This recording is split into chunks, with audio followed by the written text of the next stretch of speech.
The RNC Day 1 convention yesterday was a you-know-what show. And I'm sticking by what I said. It was like a cult clan rally. That's what it was, minus Byron Donalds. It was, they want to talk about bringing people together. They want to talk about, let's bring the country together. First of all, let me start with this moron, Republican House Speaker Mike Johnson. When he's not checking up on what porn his son might be watching, which is creepier than ever. Mike Johnson, a few weeks ago, was criticizing Joe Biden for reading a teleprompter. I'm going to play you that audio and then what happened last night on the stage. Because Mike Johnson is an idiot, the teleprompter wasn't working, technical difficulties. So does Mike Johnson continue speaking with his right-wing talking points? Nope. Mike Johnson leaves the stage like a scared little girl that he is, okay? All due respect to little girls who I have a lot more respect for than Mike Johnson. Mike Johnson, this was him a couple weeks ago criticizing Joe Biden, and this was Mike Johnson last night in regards to teleprompters. Unless the president is reading off a teleprompter, I don't think he's capable of making these big decisions, and that is something that should alarm all of us, and it's something that we need to be talking about. I think people are... Ladies and gentlemen, it is now my honor to introduce the Attorney General, and there goes the teleprompter.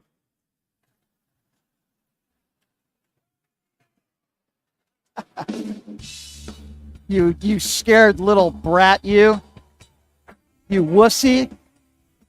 Joe Biden, if he's not on a teleprompter. By the way, that's Mike Johnson walking off the stage like the coward that he is with very little brain power. You could have preached how much you love God. He didn't even do that. And then there's Amber Rose, who spoke yesterday. Now, if you don't know who Amber Rose is, and I would imagine 99.9% of the people that were at the RNC convention yesterday, the crusty, middle-aged white people, were conservatives that were there yesterday. Even people on the national networks didn't even know who she was. She's a very popular musician. She's a social, I guess you could call her social media influencer as well. She's got a gazillion followers on Instagram, like 22 million or something. Okay. This is a woman who once called Donald Trump an effing idiot. She also said that if he won in 2020, that she would move to Canada. I wonder why Amber Rose is speaking at the RNC now. Geez, I wonder if there's money that has exchanged hands, or maybe she just had an epiphany. Anyway, Amber Rose is a minority, and listen to her speaking at the RNC last night made me want to vomit. Listen to this.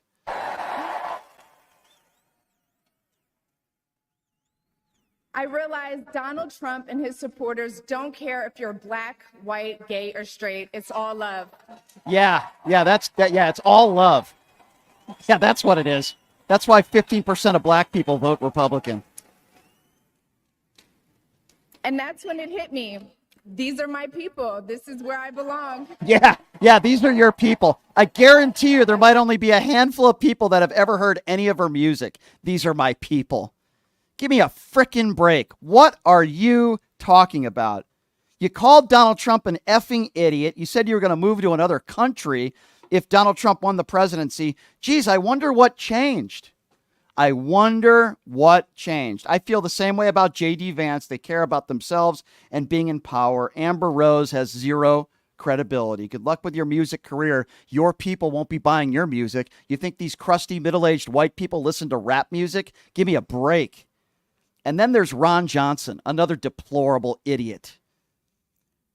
We've heard since this assassination attempt that the Republican Party, Donald Trump, they're all going to try to bring people together. The Republican National Convention, it's going to be about unity.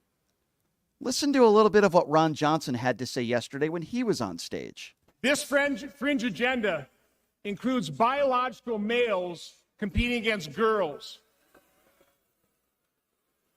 Whoa. And the sexualization and indoctrination of our children.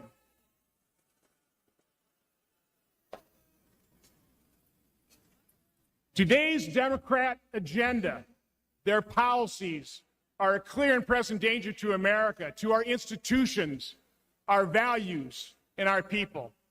Really? What policy is that? Is it the policy of telling women what to do with their bodies? Is it the policy of anti-gay marriage?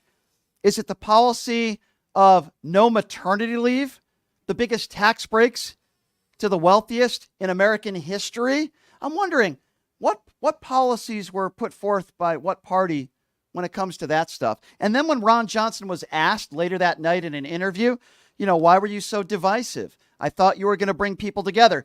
Ron Johnson's excuse? I read the wrong speech in the teleprompter. You lying bastard, you fool. And then speaking of fools, let's talk about Uday and Kuse, also known as Eric and Donald Trump Jr. Yes.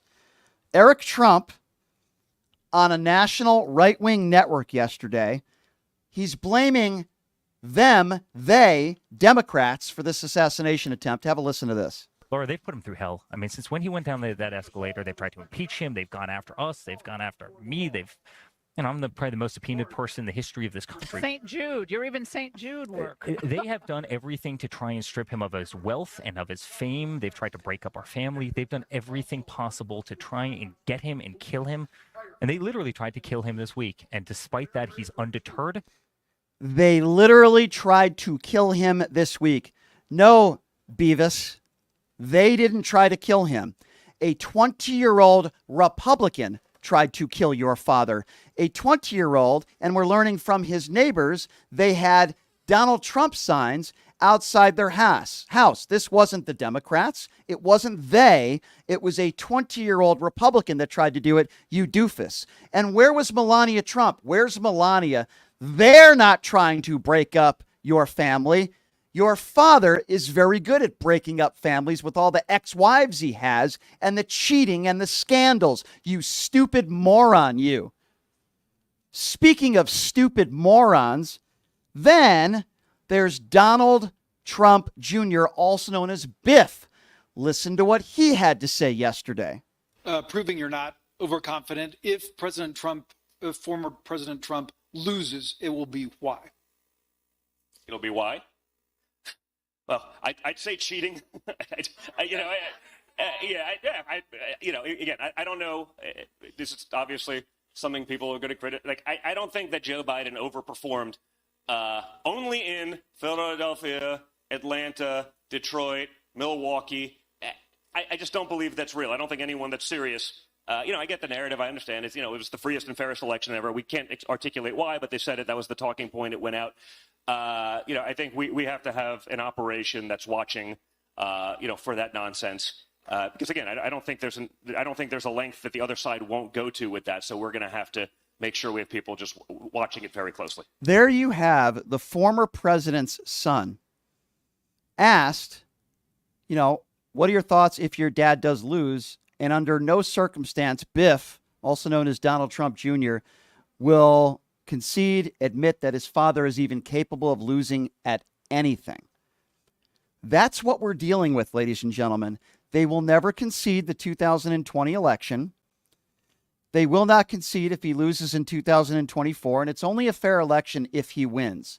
His son, Eric and Donald Trump Jr., his entire family are a bunch of grifters as far as I am concerned. They are a danger to this country. If Donald Trump does lose in November, which I hope and pray that he does,